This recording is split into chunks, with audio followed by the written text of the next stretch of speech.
बिस्मिल्लाहिर्रहमानिर्रहीम अस्सलामुअलैकुम। आज हमारा the Punjab rented premises act 2009 का सेकंड लेक्चर है।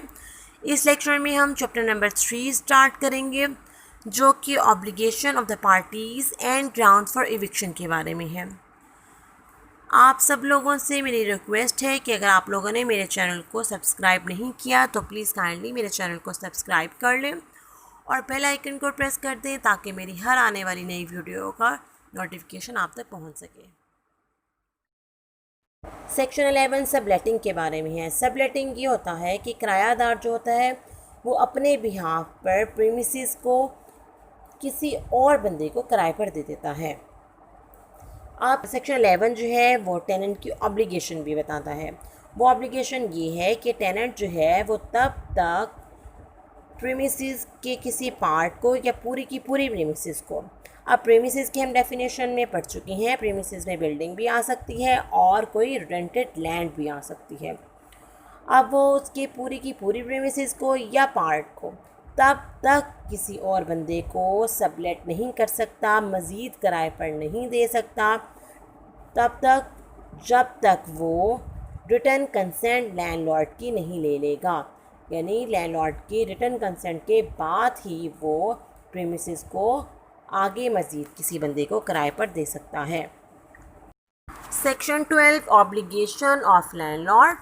अब इस सेक्शन में हम ये देखेंगे कि लैंडलॉर्ड की कौन कौन सी ऑब्लिगेशन है, कौन कौन सी उसकी ज़िम्मेदारियां हैं। सबसे पहली ऑब्लिगेशन उसकी है provide a certified copy of the tenancy agreement to the tenant. सबसे पहली ज़िम्मेदारी मालिक मकान की ये बनती है कि certified copy of the tenancy agreement की वो किरायादार को देगा। अब टेनेंसी एग्रीमेंट की सर्टिफाइड कॉपी कौन सी कॉपी होगी, जो सेक्शन 5 सब सेक्शन 2 में हमने पढ़ा था कि लैंडलॉर्ड ने प्रेजेंट करनी है किसके सामने, रजिस्ट्रार के सामने प्रेजेंट करनी है टेनेंसी एग्रीमेंट को, और टेनेंसी एग्रीमेंट के पर्टिकुलर्स को रजिस्टर करने के बाद रजिस्ट्रार जो है उसको सर्टिफाई करेगा और उसकी ओरिजिनल कॉपी जो है वो लैंडलॉर्ड को वापस देगा। अब लैंडलॉर्ड की ज़िम्मेदारी ये बनती है कि वो उसकी सर्टिफाइड कॉपी एक किरायादार को भी दे। नेक्स्ट जो ऑब्लिगेशन बनती है लैंडलॉर्ड की वो ये है subject to the tenancy agreement repair the premises as may be necessary to keep it in habitable condition or as may be required under a law for the time being in force। अब दूसरी जिम्मेदारी अब मालिक मकान की ये बनती है कि वो रिपेयर करवाएगा प्रीमिसेस को। अब प्रीमिसेस के अंदर रेंटेड लैंड भी आ सकती है और कोई बिल्डिंग भी आ सकती है। अब बिल्डिंग ऐसा हो सकता है, वो इतनी खस्ता हाल हो सकती है कि उसकी एक छत जो है वो गिरने के नज़दीक हो, तो ये मालिक मकान की ज़िम्मेदारी होगी कि वो अपनी जो उसकी बिल्डिंग है उसको किराए पर अगर उसने दे दिया है तो वो उसको रहने के काबिल बनाए। तीसरी जो ज़िम्मेदारी है लैंडलॉर्ड की वो ये है कि पे द टैक्स फ़ी और charge लिविट on the premises under a law for the time being in force. अब कोई भी टैक्स वगैरह है, कोई फ़ीस पे होने वाली है इन रिस्पेक्ट ऑफ प्रीमिसेस, तो ये लैंडलॉर्ड की ज़िम्मेदारी होगी कि वो उसको पे करेगा, ना कि किरायादार की। किरायादार जो होगा वो उसको पे नहीं करेगा। अगर वो उसको पे करेगा तो वो उसको यानी जो उसने अगर फ़ीस या टैक्स वगैरह पे किया है तो वो फिर उसकी डिडक्शन किस में से कर लेगा, रेंट में से कर लेगा। Section 12 sub section 2 subject to the tenancy agreement a landlord shall not. Tenancy agreement के मुताबिक मालिक मकान की ऑब्लिगेशन में ये शामिल है कि वो ये काम नहीं करेगा। कट ऑफ, सस्पेंड और withhold without just or sufficient cause, anonymity, utility or easement of the premises। बग़ैर किसी वजह के जो प्रीमिसेस के रिस्पेक्ट, जो सहूलतें और हक़ आसाइश किरायादार को मिला है उसको कट ऑफ नहीं करेगा, मुनक़ता नहीं करेगा, सस्पेंड मुअत्तल नहीं करेगा और विदहोल्ड और रोकेगा नहीं। मिसाल के तौर पर प्रीमिसेस को जो बिजली जा रही है उसके कनेक्शन को मुनक़ता नहीं करेगा।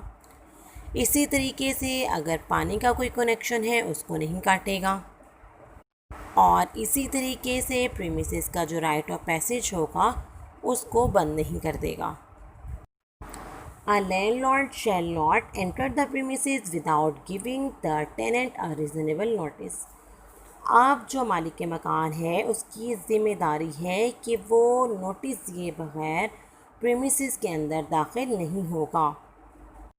सेक्शन 12 सब सेक्शन 3 ये बात कहता है कि अगर मालिक मकान फ़ेल हो जाता है या फुलफ़िल नहीं करता अपनी ज़िम्मेदारियों को इस एक्ट के मुताबिक या टेनेंसी एग्रीमेंट के मुताबिक, यानी जो जो बातें टेनेंसी एग्रीमेंट में लिखी थी उनको मालिक मकान जो है वो पूरा नहीं कर रहा, तो टेनेंट जो है, किरायादार जो है, वो एप्लीकेशन फ़ाइल कर सकता है रेंट ट्रिब्यूनल के पास कि मालिक मकान को ये ऑर्डर दिया जाए कि वो अपनी ऑब्लिगेशंस को, अपनी ज़िम्मेदारियों को पूरा करे।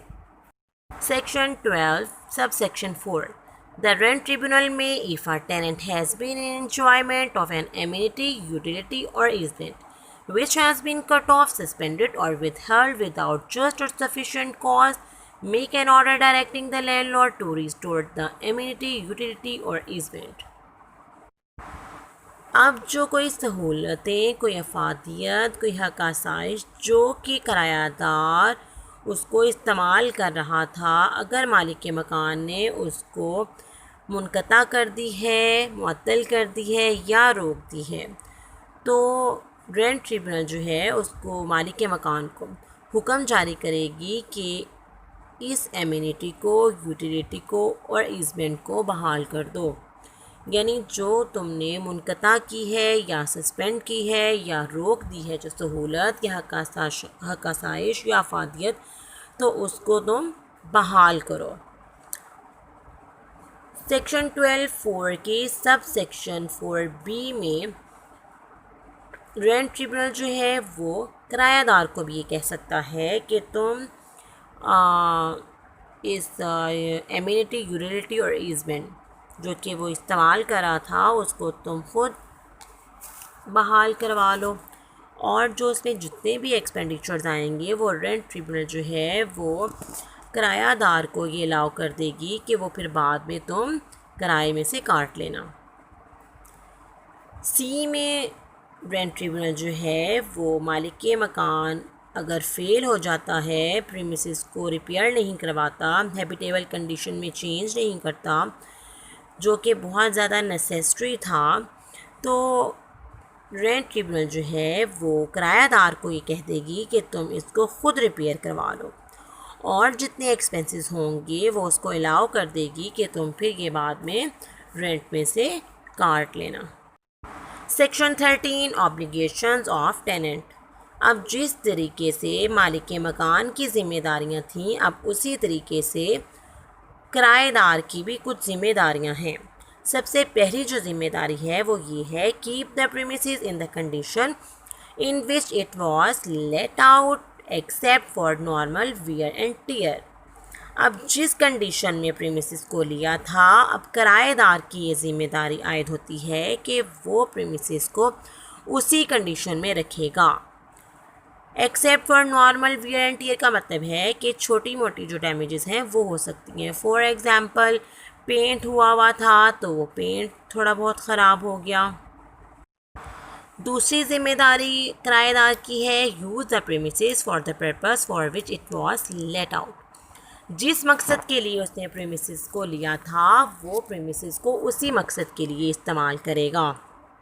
तीसरी ज़िम्मेदारी जो किराएदार की है वो ये है कि वो मालिक के मकान को इजाज़त देगा कि वो प्रीमिसेस के अंदर दाखिल हो सके फॉर इंस्पेक्शन के लिए और बिल्डिंग को रिपेयर करवाने के लिए। नेक्स्ट ऑब्लिगेशन किराएदार की ये है कि टेनेंसी के टर्मिनेट होते ही जो vacant possession of the premises होंगी वो मालिक मकान को हैंड ओवर कर देगा। नेक्स्ट जो ऑब्लिगेशन है किराएदार की वो ये है कि वो कोई भी नॉइजेस क्रिएट नहीं करेगा अपने इर्द गिर्द के हमसायों के लिए। अगली जो ऑब्लिगेशन किराएदार पर है वो ये है कि वो बग़ैर रिटन कंसेंट के प्रीमिसेस में कोई स्ट्रक्चरल चेंज नहीं करेगा। अब ऐसा नहीं होगा कि वो अपनी मर्ज़ी के साथ घर के अंदर जो रेंटेड बिल्डिंग है उसके अंदर कोई कमरा बना ले, या पहले से जो कोई कमरा था उसको वो गिरा दे, उसको ख़त्म कर दे, या कोई बरामदा टाइप था उसको वो कमरे में कन्वर्ट कर ले। वो उस टाइम ही कर सकता है जब वो रिटन कंसेंट ले लेगा मालिक मकान की। उसके बाद वो स्ट्रक्चरल चेंज तो कर सकता है, लेकिन उससे पहले किरायादार स्ट्रक्चरल चेंज नहीं कर सकता। एंड 2 के तहत अगर किरायादार जो है वो फेल हो जाता है या फुलफ़िल नहीं करता ऑब्लिगेशंस को जो कि इस एक्ट में दी गई हैं, जो हमने अभी ऊपर पढ़ी हैं उनको, या टेनेंसी एग्रीमेंट में कोई ऑब्लिगेशंस लिखी गई थी उनको फुलफ़िल नहीं करता, तो लैंडलॉर्ड जो है वो उसको एक रिटन नोटिस दे सकता है कि भाई तुम इस मुकर्ररा वक्त में अपनी ऑब्लिगेशन को पूरा करो। इसी तरीके से सेक्शन 13 के सब सेक्शन 3 के मुताबिक लैंडलॉर्ड जो है मालिक मकान जो है वो रेंट ट्रिब्यूनल को भी एप्लीकेशन दे सकता है कि किरायादार को हुक्म जारी किया जाए कि वो अपनी ऑब्लिगेशन को पूरा करे, या फिर अगर प्रीमिसेस को खाली करवाने के लिए एप्लीकेशन दी जाएगी तो वो भी मालिक मकान जो है रेंट ट्रिब्यूनल को दे सकता है। एक बहुत इम्पॉर्टेंट बात जो रह गई थी कि अगर किरायादार जो है वो रेंट ट्रिब्यूनल को एप्लीकेशन देगा मालिक मकान के अगेंस्ट, तो वो 12(3) के तहत देगा, यानी सेक्शन 12 सब सेक्शन 3 के तहत देगा। और इसी तरीके से अगर मालिक मकान जो है वो किरायादार के अगेंस्ट एप्लीकेशन देगा तो वो 13(3) यानी सेक्शन 13 सब सेक्शन 3 के तहत देगा। और जो इविक्शन की एप्लीकेशन होगी वो भी 13(3) के तहत ही दी जाएगी। Section 14 reimbursement of expenses. If a landlord fails to pay a tax fee or charge relating to the premises, the concerned authority may direct the tenant to pay the tax fee or charge. अगर मालिक मकान जो है वो जो premises उसने rent पर दी थी उससे रिलेटेड जो भी अगर कोई टैक्स फीस और चार्ज अगर आते हैं और वो उनको नहीं पे करता, तो कंसर्न अथॉरिटी जो है वो किरायादार को कहेगी कि तुम इन टैक्स फ़ी और चार्ज को पे करो।